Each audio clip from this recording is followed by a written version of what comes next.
Hello, Spooky Biscuits. Did you pop over here from Patreon? Wondering if I had any other spooky tale? Oh, well, lucky you biscuits, I do. So, since it's Spooktober and I'm doing my Spooktober Fest on Instagram, I thought I would share some of my road trip spooky sensations. Oh. So, you biscuits know, anybody that's been following along for a long time, that I have been doing RV road trips for, did I start 9 years ago now? 8 or 9 years. It's been 8 or 9 years. Maybe a little more actually. Maybe closer to 10. Maybe it's been 10 years. That I have been doing RVs and road trips all over the US and all over Canada. And it's been such an interesting way to travel. I gotta say, you see spots and go through areas that you might never fly to, and you get such a nice sense of space and distance and how different unique areas are of the US and Canada, right? You know, state to state, very different. Even parts of states, regions to regions, very different. But I've noticed kind of, I guess, a theme of the things that I think are spooky. So if you're planning a spooky road trip and you're thinking, you know, what are kind of my like guaranteed to see spooky things or sense spookiness or hear weird sounds, the most obvious is graveyards. Now, the West just does not have a haunted graveyard. It doesn't. I've yet to find one that has the same vibe as New England graveyards and some graveyards in the South. I think Georgia actually has some really spooky graveyards. And I never think it's sinister spooky, you know what I mean? Just supernatural, touching between the veils in ways maybe we aren't supposed to as humans, or that we know is preternatural to how we normally live, right? To be in that thin of a region between worlds where you can almost touch, that other side can almost touch you, and you feel that energy.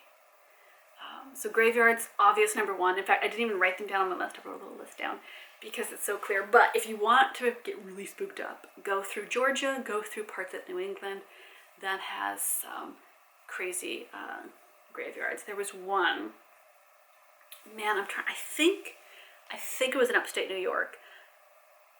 I didn't stay in this town. It was just, we were driving through and we parked, and where the RV would fit, I think happened to be by a graveyard. Like, it was just a turnout, and then look up and you realize it's this huge graveyard. I don't even remember. Yeah, I know we got out and walked around. Such a weird spot for us to pull over and stop, but there you go. And I remember seeing a woman, I think it was a woman, I want to say dark clothes, it's been so many years, but a woman that seemed very physical, walking through the gravestones, and then I kind of gave them space because I thought, oh, maybe they're visiting a ancestor's grave or, something. And then as I was turning around to walk back to the RV, I realized I couldn't see them anymore. And where she had been, there wasn't like anywhere else she could have come from or gone to, right? Like, I would have noticed if she were walking away that way. And it was so weird. And, maybe she disappeared behind a tree or something, but there was nowhere that I could physically see from my spot in the graveyard of where she could have gone. Like, it didn't make any sense. And she looked like she was there for a purpose. She looked very solid and real. And then, like, where did she go, right? There wasn't any other cars nearby for her to go into. It was so strange. So, graveyards in those regions I find extra spooky if you want a haunted RV trip. Okay, I'm gonna check my list. Oh yeah, okay. Lighthouses, biscuits. Have you been to Lighthouses? You remember a couple years ago, I want to say maybe when my son was 3, was he 3? Something like that. That was a while ago. Maybe he was 4. It all blends together, who knows? I'm a goldfish in the streams of time, being distracted by shiny objects. We did a California to Washington like lighthouse RV trip where we tried to stop at as many lighthouses as we could. And the thing that I got from there is that not every lighthouse feels haunted, but a majority do. And I don't think that it's that terrible things have happened in all these lighthouses. I think there's something about the energy of being a beacon of light on the edge of things with the crashing waves and the storms that roll in and the loneliness that can overtake you in those places that just breathes this chaotic energy of the supernatural. That's the sense I got from all those places.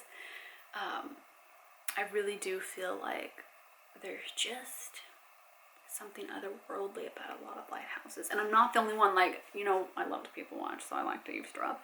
And when I hear people walking around these lighthouses, people constantly remark on how there is a supernatural quality to a lot of lighthouses. I remember doing a lighthouse tour, or not like a tour, but, you know, going from lighthouse to lighthouse in Maine years ago. And that was such a fun road trip because some of those lighthouses are way older, and you really get a sense of just all this human emotion that almost like tears into space and just keeps this little deposit of energy there, of the melancholy or the suspenseful, the slightly less than natural feeling that you get from lighthouses. So definitely, if you are in a region or you want to go road trip to an area, I think lighthouses are really kind of, maybe it's not people's first thought of where to go for spookiness, but I think you get a lot of haunted activity in those areas. And I don't know why, I'm no expert, but in my road trips over the last decade, that is what I've noticed. Oh, ghost towns. Doo-doo-doo-doo-doo. I don't know what doo-doo-doo means. How's that a ghost town theme song? It's something. Who knows? But ghost town. So it doesn't mean a literal ghost town where it's like ghost town, you know, Sammy Jones used to dig gold here and now it's just falling down buildings. But towns that are kind of on their last leg, right? There's something about the darkness of that energy as a town dies, or it has already, you know, been in the dust for years, right? You notice it, you pick up on it even before you see dilapidated buildings or boarded up downtowns, even before you pick up on the people living there and their feelings. You get this sense that, boy, something about a ghost town. Maybe it just ruffles our feathers as humans, right? We think that once we've conquered an area, how can it go desolate again? How can it desert us? How can it kick us out, right? That disturbs us on some kind of fundamental level. And something about that disruption in our expectations of how life should be just makes a place more prone to hauntings. And maybe it is a little bit of human sorrow, right? You know, dreams dashed. And that just feeds into apparitions and sightings. And a lot of ghost towns have a lot of, not quite poltergeist activity, but like movement of objects kind of activity by ghosts. So maybe you don't see all the specters, but glasses are moved in restaurants. Where you put your keys aren't quite right. Your luggage lid is open or closed when you come back in your hotel room, right? You know, if you're road tripping, maybe your lights are coming on and off in your car. Your backup camera is just doing weird things, right? Strange energy happens in ghost towns. And it's something that I always think you actually want to be a little bit careful of. Like, everywhere you go in these places, be cautious of what you're letting seep into your skin. You know, what are you letting soak into your nervous system from these places? Protect yourself. Be careful, be cautious, be wise about how you're handling the supernatural. Okay, my little haunted biscuits.